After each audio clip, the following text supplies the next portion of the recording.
Chers amis téléspectateurs, merci infiniment de votre fidélité sans cesse renouvelée à votre chaîne préférée, Afro Web TV. Vous êtes au bon endroit sur la bonne antenne. Nous nous excusons pour ce petit retard accusé. Vous le savez très bien, nos invités sont des invités de marque qui sont des personnes chargées. Et bien sûr, aujourd'hui, il nous fait encore l'honneur et le privilège de nous donner son temps, malgré son emploi du temps chargé. Et il est désormais un habitué de cette maison. Alors pour vous qui ne le connaissez pas, on va lever encore le voile sur son identité dans un instant à l'autre. Vous êtes sur Afro Web TV, vous êtes dans votre émission Avis de la diaspora avec Moïse Agbenigan. Il y a de cela quelques heures, nous savons tous donc l'actualité concernant le racisme, puisque l'on parlera notamment donc de cette thématique au cours donc de cette émission. Nous irons également au niveau de la Tunisie en passant par la Côte d'Ivoire pour parler également donc de la G5 Sahel qui a eu sa réunion sans le Mali. Et que pensez-vous de tout ça là, toute nos compassions également à nos peuples donc qui sont donc le Burkina et le Mali qui sont confrontés à des situations difficiles pendant ces derniers moments. Alors mesdames, messieurs, si vous êtes branchés sur le www.afrowebtv.com ou sur notre page Facebook comme sur notre chaîne YouTube, je vous demanderai tout simplement de partager cette émission avec les uns les autres pour encore vulgariser l'information. C'est nulle part ailleurs, c'est sur Afro Web TV en direct des États-Unis, et ça nous fait chaud au cœur de savoir nombreux en ce moment pour encore débattre des sujets qui vous intéressent. Et vous aurez également l'opportunité de nous contacter sur le +1 319 462 89 79, numéro affiché à votre écran en ce moment. Nous allons discuter avec vous. Vous pouvez vous aussi contribuer avec vos idées. Vos idées nous intéressent, surtout vous qui êtes à la diaspora. Appelez-nous au cours de cette émission et donnez vos avis sans crainte. Vous n'avez pas besoin nécessairement de vous présenter, c'est au choix donc de l'auditeur ou du téléspectateur qui nous suit en ce moment. Merci à tous et à chacun de vous de votre présence en ligne aujourd'hui. On reçoit avec tous les honneurs encore une fois un enseignant à l'université, donc il va se présenter dans quelques instants à l'autre, et Dr Pinipini qui nous fait également, je dirais donc professeur, puisqu'on c'est ce titre qui vous est décerné désormais. Alors vous êtes docteur en sciences politiques, et Dr Pinipini, bonjour, bonsoir, comment est-ce que vous allez, comment va toute la communauté congolaise à Bruxelles comme au pays? Bonjour, bonjour, bonjour les amis, partout où vous nous suivez, excusez-nous pour le retard. Donc oui, je suis Dr Pinipini Sassai, je suis professeur à l'université de Bandundu, dans la ville de Bandundu au Congo. La ville de Bandundu, pour ceux qui ne la connaissent pas, se trouve au Congo à plus ou moins 400 km au nord-est de la ville de Kinshasa. Et elle est située, elle est baignée par trois rivières, trois grandes rivières, qui sont le Kwilu, le Kwango, ainsi que le Kasaï. Donc c'est une importante ville du Congo, qui est bien située, une ville touristique. Quand une fois, si vous arrivez au Congo, ne manquez pas de passer par Bandundu ville et aller visiter cette ville très belle, avec une population très dynamique et jeune également. Et n'oubliez pas d'arriver alors à l'université qui se trouve à Luani. Luani, c'est un quartier de la ville de Bandundu au bord du fleuve Kwilu. Voilà, donc comme ça vous êtes au courant de ce qui est de l'activité de notre ville de Bandundu. Merci infiniment d'avoir accepté notre invitation. Alors, professeur Pinipini, c'est également la seconde fois que vous êtes sur Afro Web TV. On parle aujourd'hui donc du racisme et donc de comment est-ce qu'on peut déconstruire l'aliénation colonialiste. Parlez-nous, quelle est votre première lecture donc de cette aliénation dont on fait référence également sur toutes les antennes, que ce soit à la diaspora ou au Bercail? Oui, disons j'allais dire une des grandes remarques qu'on peut faire par rapport à l'aliénation, c'est la situation dans laquelle nous nous trouvons aujourd'hui. Les Africains ont même honte d'eux-mêmes Alors que au temps des anciens, notamment au temps des Grecs, les Africains étaient considérés comme étant des dieux, donc on les voyait partout avec respect, on se courbait quand on en voyait. Aujourd'hui, c'est tout à fait le contraire qui est arrivé. L'aliénation a fait de telle sorte que l'homme africain est devenu presque l'homme de lui-même au niveau mondial. Sa voix ne compte pas, il est comme quelque chose qui n'existe pas du tout, alors que il est à la base du monde tel qu'il a été organisé, tel qu'il nous a été légué. Donc c'est un peu ça le travail que l'aliénation a fait, de faire des grands bâtisseurs qui ont été les Africains, aujourd'hui les derniers de tous les derniers. Et cela, c'est ça le fait de la colonisation. Parce que la colonisation version occidentale, donc version chrétienne, comme je dis toujours, de l'Europe christianisée, veut inverser tout l'ordre du monde qui existe. Parce qu'il faut un nouvel ordre qu'on va imposer par la force des armes, par des tueries, par des massacres, et on arrive à cette situation que nous connaissons de l'aliénation aujourd'hui. Voilà ce que je peux dire comme, disons, pour commencer, par rapport à cette aliénation, qui est un grand problème dans le monde, qui est un problème qui impacte toute l'Afrique, et comme nous savons avec ce qui se passe maintenant en Tunisie. Donc nous sommes toujours dans cette situation de l'Afrique qui est tout le temps, qui est menacée de tous côtés. Ouais, tout à l'heure, on parlera du cas d'espèce de la Tunisie. Mais bien avant d'aller dans le vif du sujet, vous allez parler donc de colonisation.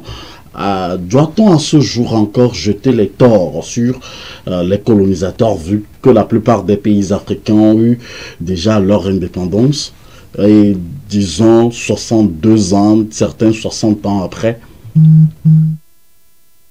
Non, mais ce n'est pas le problème des pays africains en tant que tels. La colonisation n'a pas concerné les pays africains. La colonisation a concerné des peuples africains. Les pays africains actuels n'ont pas été là quand la colonisation a commencé. La colonisation a commencé sous d'autres peuples, si on peut dire d'autres pays, qui étaient des grands empires. Et donc ça concerne les peuples qui ont vécu la colonisation, sont toujours là. Donc la colonisation n'a pas, j'allais dire, n'a pas rendu aux peuples africains ce qu'elle leur a ôté. Donc c'est ce qu'on oublie souvent. On parle des indépendances, mais les indépendances n'ont strictement rien à voir pour moi par rapport aux torts qui ont été commis aux peuples africains, notamment à leurs empires et à tout leur patrimoine qui a été saccagé, qui a été volé, qui a été donc cela n'a pas été rendu. Donc les États actuels ont été constitués, d'ailleurs c'est parmi les plaies de l'Afrique, la constitution de ces États qui sont des États qui ont été constitués comme cela par des étrangers pour leur propre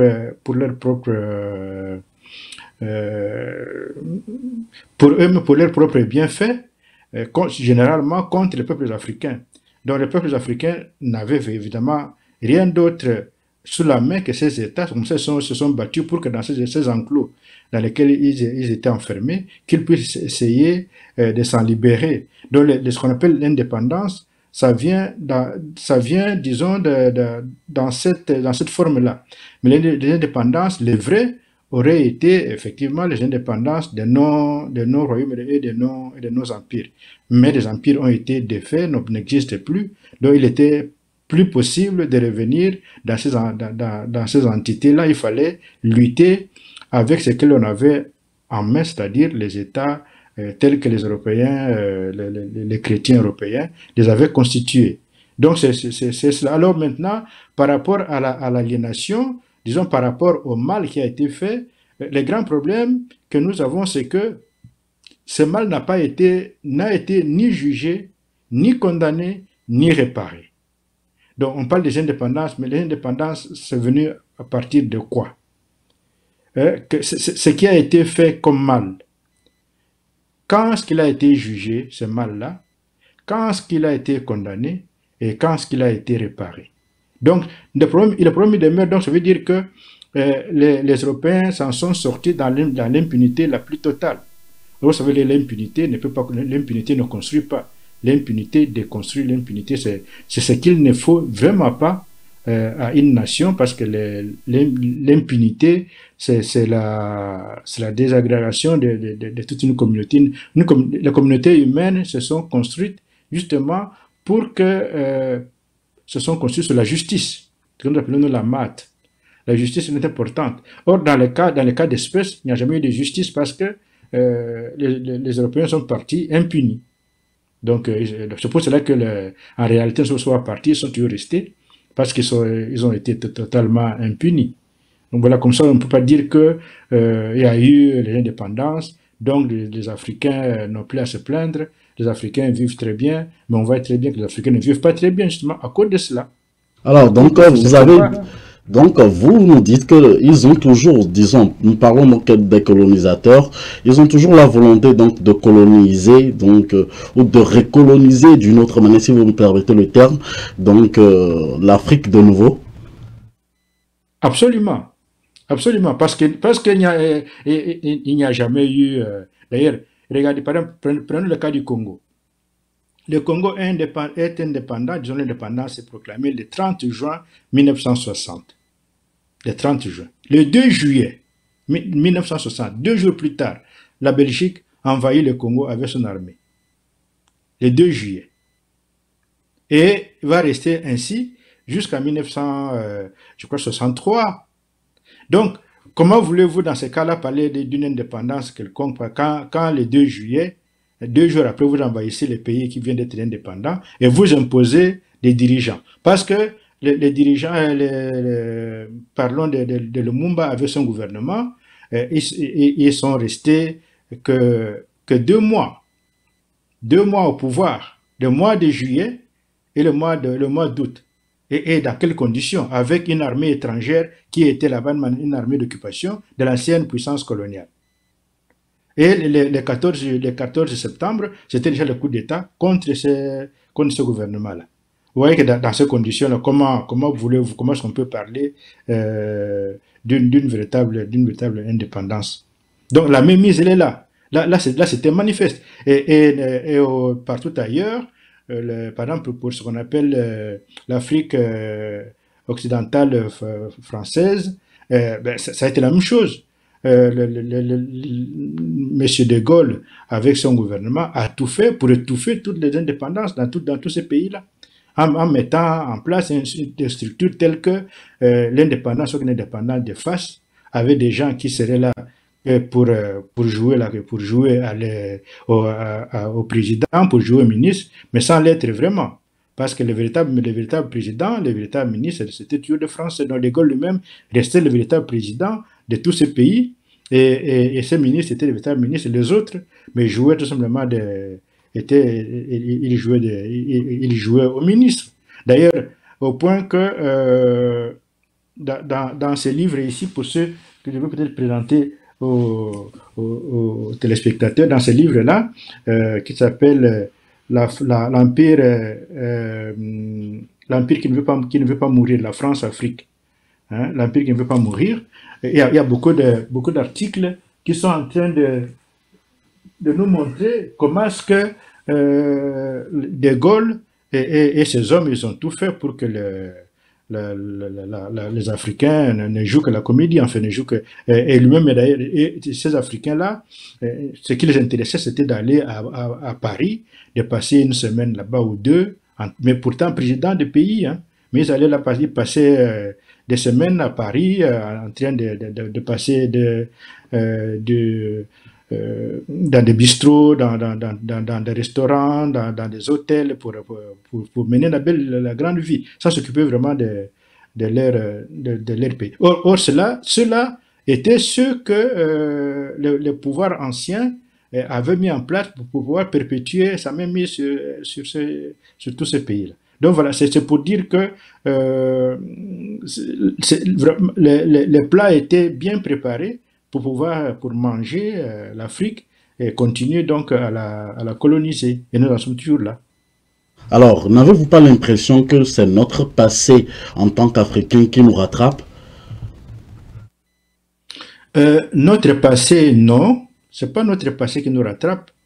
Ce qu'il faut comprendre, souvent les gens croient que la colonisation de l'Europe en Afrique, elle est tombée du ciel, elle est venue comme ça. Non, non. Il y a un fait que je voudrais relever. Les derniers pays européens, chrétiens européens, à avoir aboli l'esclavage des Noirs, c'était la France. C'était en 1848 que ce pays-là, la France, a. Donc, en réalité, tous les pays européens, tous les pays chrétiens, j'insiste, chrétiens européens, se sont rendus compte qu'ils avaient été trop loin dans leur exploitation de l'Afrique. Ils avaient rendu les Africains des moins que des animaux et qu'il fallait absolument qu'ils puissent revenir. Et ils s'en sont rendus compte, tous les uns après les autres, ils ont aboli l'esclavage qu'ils pratiquaient. Il faut savoir que tous les pays européens pratiquaient l'esclavage des Noirs.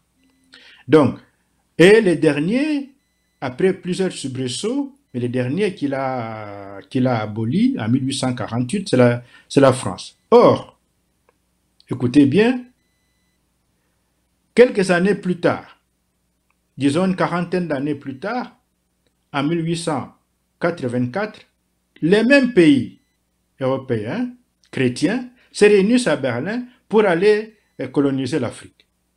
Comment vous pouvez expliquer-moi ça? Quel est le tort des Africains? Qu'est-ce que les Africains ont fait par rapport à cela? Parce que quand ils font ça, même les Africains qui sont revenus du Brésil, qui étaient revenus comme hommes libres, qu'on appelle des Agoura, qui ont occupé les pays actuels, les Ghana, les Togo, les Bénin et les Nigeria, qui sont revenus dans le golfe de Guinée et qui ont commencé à rebâtir les pays africains, à reconstruire, à aider leurs frères africains à se reconstruire parce qu'on venait d'une grande période très d'instabilité très grande. Mais même ceux-là ont été de nouveau colonisés alors qu'ils étaient revenus comme hommes libres. Donc je veux dire que ce n'est pas du tout les passés africains qui rattrapaient les Africains, non. C'est plutôt les passés européens qui continuaient ainsi leur passé colonialiste, leur passé que j'appelle moi inquisitorial par rapport à l'Afrique. Donc ils ont continué, ils continuent la même chose jusqu'à aujourd'hui. Selon professeur Pinimpini, vous êtes notre invité aujourd'hui, vous nous dites que ça continue aujourd'hui. La ligne est maintenant ouverte à tous ceux qui veulent bien avoir le courage de nous appeler, contribuer aussi, poser des questions si possible à notre invité de ce jour. Alors, professeur Pinimpini, nous sommes très pressés de parler de la Tunisie, mais bien avant, j'ai encore deux petites questions pour vous concernant l'aliénation colonialiste. Certains estiment que la sortie de cette aliénation dont nous parlons aujourd'hui doit passer par la décolonisation. Qu'en pensez-vous? Oui, la décolonisation, tout à fait la décolonisation des esprits, oui. C'est vrai que dans notre pays, nous pouvons prendre aussi certaines initiatives, mais comme je dis, mais il faut dans notre pays de véritables dirigeants. Heureusement que ça commence à venir avec ce que nous avons au Mali, avec ce que nous avons au Burkina maintenant, et en Guinée, en Centrafrique. Nous voyons que c'est une autre veine de dirigeants qui arrivent en Afrique. Ce n'est plus des dirigeants qui sont là couchés devant leurs maîtres européens et qui ne sont là que pour leur tendre l'Afrique. Aujourd'hui, ce sont des gens qui veulent que l'Afrique puisse s'émanciper. Alors, donc, la part des dirigeants, des vrais dirigeants africains, ça serait donc d'avoir je sais que c'est pas facile effectivement parce que ils ont en face l'ogre colonial qui veut les dévorer tout de suite, mais ils doivent être, comme on dit à Abidjan, des garçons. Donc ils sont les vrais gars, ils sont des garçons, ils doivent savoir se battre, mais et aussi surtout donner à nos pays ce que la jeunesse réclame aujourd'hui, la véritable indépendance, que nous puissions avoir dans nos pays notre propre armée, notre propre police, notre propre monnaie, notre propre langue, que nous puissions enseigner dans nos écoles notre propre programme, que nous puissions nous-mêmes construire nos propres routes, que nous puissions nous-mêmes construire nos propres chemins de fer, donc que nous puissions transformer nous-mêmes nos minerais et que nous puissions vendre nos produits partout dans le monde, comme tout le monde le fait, plutôt que de recevoir tous les déchets qu'on envoie dans le monde entier. Dans le monde entier aujourd'hui, chacun, quand il fabrique des choses, il sait ce qu'il faut fabriquer pour les Africains, c'est-à-dire des déchets. Est-ce que l'on fait? Non, il faudra maintenant que nous puissions arrêter cela et être les véritables États africains. Ça, c'est un.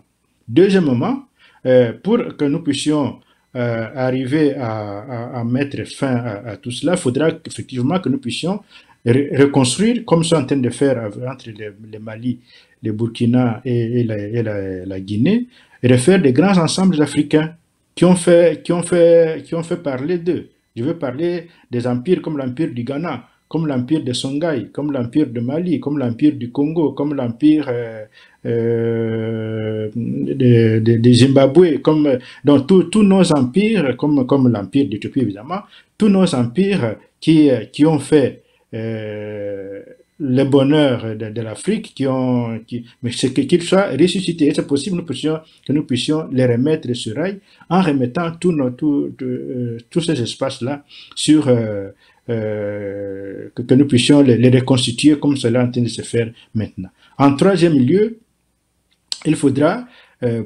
pour ma part, que nous puissions aussi rétablir les espaces de liaison entre l'Afrique et l'Europe, et entre l'Afrique et l'Asie. Il y en a trois. Il y a le détroit de Gibraltar, qui était un lieu de passage, qui est aujourd'hui interdit aux Africains. Nos États doivent tout faire pour le rétablir, c'est-à-dire avoir de bons rapports avec des vrais États aussi en Europe, parce qu'il faudra que nous puissions, par rapport à ça, rétablir cela, construire à cet endroit-là, soit un pont, soit un tunnel ferroviaire, pour que nos jeunes puissent se mouvoir facilement, parce que nous allons en parler, les grands problèmes qui se posent même par rapport à la Tunisie et par rapport à la Libye et à d'autres pays là-bas, c'est justement que les jeunes africains sont interdits de mobilité. Mais quand on est interdit de mobilité, qu'on est jeune, comment voulez-vous qu'on puisse être épanoui? Donc, il y a donc là-bas, il y a également, là on a construit maintenant le canal de Suez. Vous savez, là on a construit le canal de Suez en Égypte. C'était auparavant une terre ferme. C'était l'estime, c'était une terre qui reliait l'Afrique avec l'Asie. C'était relié. On allait à pied de l'Afrique en Asie. D'ailleurs, l'Égypte, jusqu'aujourd'hui, a une partie de son territoire là-bas en Asie. Et c'était ainsi donc l'Égypte depuis l'Égypte antique. Or, maintenant, depuis, je crois, du XVIIIe siècle, les Européens, ils ont construit là-bas le canal de Suez. Alors, ce canal qu'ils ont construit, mais il n'y a pas de compensation par rapport à l'Afrique. L'Afrique qui bénéficiait de l'estime de Suez. Maintenant, on a construit le canal. Quelle est la compensation par rapport à l'Afrique? Or, l'Afrique est aujourd'hui comme une prison, on ne peut plus en sortir, nulle part.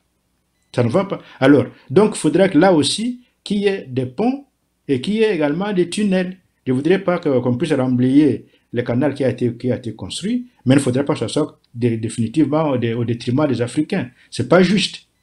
Donc là aussi, il faudrait qu'il y ait des ponts et qu'il y ait des tunnels ferroviaires. Et le troisième point, c'est le détroit d'Aden, du côté de Djibouti avec le Yémen par là. Là, c'est 25 km. Le détroit de Gibraltar, c'est 14 km. Le canal de Suez, c'est 312 mètres. Et le détroit d'Aden, c'est 25 km. Aujourd'hui, la technologie permet de construire aussi bien des ponts que des tunnels dans ces endroits-là, là aussi, parce que ce sont des points de passage par lesquels la population mondiale est partie de l'Afrique vers les autres continents. Alors, il ne faudra pas que l'Afrique, qui a donné naissance à l'humanité, soit celle que l'humanité va mettre en prison. Donc, si ces trois paramètres-là sont réunis, l'Afrique va se relever effectivement assez vite. C'est le souhait donc de tous les Africains. Alors, Comme le disent l'autre aujourd'hui, donc le colonisé doit conquérir lui-même son émancipation et il ne doit pas se voir accorder sa liberté, il doit s'obtenir par la force, sinon la désaliénation dont on parle la désaliénation n'aura pas lieu. Quelles sont vos réactions? Disons, c'est ma dernière question concernant donc cette première partie, monsieur, de professeur Pinipini. Oui, oui, mais la force dont on parle, c'est pas la force dans nos petits États nés là. Nos petits États de Bénin, nos petits États de Togo, nos petits États de Gambie et tout ça, et ce sont des petits États nés. Il faudra que nous puissions arriver à avoir une véritable force, c'est-à-dire d'avoir des grands ensembles. À ce moment-là, nous serons forts. C'est vrai que nous devons avoir aussi des armes, des armes de dissuasion nucléaire. Nous devons avoir des bombes nucléaires aussi. Donc ça, c'est tout à fait vrai. Mais pour cela, il faut avoir des ensembles sérieux et se mettre sérieusement au travail. On ne va pas être des petits États là, à gauche, à droite, qu'on va manipuler comme on veut, avec multiples voix à l'ONU. Moi, je trouve cette histoire de l'ONU, là, les Africains veulent se battre pour avoir des sièges. On va avoir des sièges. Quel pays va avoir un siège permanent? On n'en a pas besoin. Nous avons besoin de grands ensembles en Afrique, des ensembles qui disposent de bombes atomiques pour se faire respecter. À ce moment-là, oui, l'ONU va prendre une autre figure. Mais l'ONU, dans la configuration actuelle, avec un État africain membre permanent, mais il va être aussi la même chose, on va l'amener, on va les traîner à gauche, à droite, il n'aura aucune voix sérieuse, parce que quel est l'État africain aujourd'hui qui pourra faire face aux grandes puissances comme la Chine, comme l'URSS, comme la Russie, ou comme la France, comme les États-Unis, comme l'Angleterre? C'est qui? C'est quel pays? Quel qu'il soit aujourd'hui. Tant qu'on n'a pas une bombe atomique, tant qu'on n'a pas une puissance nucléaire. Pour les puissances qui sont là sont toutes les puissances nucléaires. Vous allez arriver là-bas sans une arme nucléaire, vous allez avoir quelle puissance, quel poids politique? Rien du tout. Donc, vous allez dire que nous devons être forts, mais on ne peut pas être fort en étant éparpillés et émiettés comme l'on est. Il faudra qu'il y ait de véritables grands ensembles qui se mettent en place. C'est pour cela que nous suppléons, nous sommes en train de demander à nos frères de Guinée, de nos frères de Burkina et de Mali, qui ont pris cette initiative louable d'arriver à une fédération, qu'ils ne reculent surtout pas, parce que la chance à jamais de l'Afrique. Il faudra qu'ils arrivent absolument à se mettre ensemble et sérieusement. Donc, j'étais déjà content qu'ils soient partis, que les 3 ministres des Affaires étrangères soient partis en trio à la dernière conférence de l'Union africaine. Et je crois que ça devrait continuer ainsi, mais plutôt même d'aller à 3 et perdre beaucoup. Ils peuvent envoyer une personne, on peut déléguer un d'entre eux pour aller représenter à l'ONU, pour aller représenter à tel endroit. On n'a plus besoin d'aller à 3. De mobiliser des avions, de mobiliser parce que tout cela, ça coûte cher, on ne se rend pas compte. Donc, il faudra qu'il y ait quelque chose qu'ils puissent se rendre compte que c'est important. Toute l'Afrique attend ça et si c'est possible de le faire, de ne pas rater ça, de ne pas s'amuser. Il n'y a pas d'amusement, le peuple africain s'amuse. Le peuple africain attend du Burkina, de la Guinée et du Mali. Cette fédération qu'ils veulent mettre en œuvre, il faut qu'elle soit effective et rapidement, parce qu'on n'a plus beaucoup de temps à attendre. On a déjà attendu tellement longtemps. C'est maintenant qu'il faudra mettre ça en place et les autres suivront. D'ailleurs, moi, ce que j'attends aussi, comme je l'ai dit la fois passée, c'est que le Congo, le Centrafrique, le Congo, Kinshasa, Congo-Brazzaville, le Gabon, le Cameroun, l'Angola, la Guinée équatoriale, qui se mettent aussi rapidement ensemble. Il ne faut pas attendre. Il faudra qu'il y ait là-dedans nos amis de Centrafrique doivent prendre le leadership et aller vers ces pays-là, essayer de trouver des alliances pour trouver avec qui peuvent se mettre rapidement ensemble, parce qu'on n'a plus beaucoup de temps à perdre. On n'a plus beaucoup de temps à perdre, mais la grande interrogation, est-ce que nous avons ces moyens pour la sortie donc de cette aliénation? Ben, les moyens, c'est nous-mêmes. Les moyens, c'est nous. Nous sommes là. Enfin, l'Afrique et les Africains sont là. Comme j'ai dit, on est venu de loin, mais voilà, on arrive quand même à un embryon de fédération, d'une fédération qui va se mettre en place. Je crois que cette fois-ci, c'est le bon pas qui est lancé. Et c'est comme cela. Donc c'est les moyens humains. Donc nous avons des hommes qu'il faut. Il faudra que simplement il faut bien sûr la volonté. Il faudra s'y accrocher. Il faudra essayer d'oublier les caviars, oublier les champagnes, oublier les hôtels de luxe, les avions privés, là, les grands avions. Nous savoir qu'on a un peuple à protéger, on a un peuple à sauver. Nous devons assurer l'avenir de notre peuple pour qu'il puisse, ce que les enfants qui viendront après nous, et ceux qui viendront après ceux-là, et ceux qui viendront de nouveau après ceux qui viendront après ceux qui viendront, que ces enfants puissent vivre, que d'ici 5000 ans, d'ici 10 000 ans, que les Africains soient toujours là. Parce que nous continuons dans la situation dans laquelle nous sommes aujourd'hui, dans cette prison dans laquelle l'Europe chrétienne veut nous enfermer, mais d'ici 300 ans, il n'y aura plus d'Africains. Hein. Donc, il faudra qu'on se rende compte de cela. Parce que si nous devons continuer à vivre en prison, la prison, ce n'est pas un lieu de vie pour les gens. La prison, c'est l'espérance de vie en prison, elle ne fait que se réduire. Donc, c'est l'Afrique emprisonnée, c'est l'Afrique qui va aller en perdition. Merci, docteur ou professeur Pinipini, d'être avec nous. Ça fait chaud au cœur. On va prendre juste une pause de 30 secondes et revenir sur les sujets qui intéressent plus les téléspectateurs. Que pensez-vous de l'actualité africaine cette semaine? Chaque semaine, nous vous invitons à décrypter l'actualité de la semaine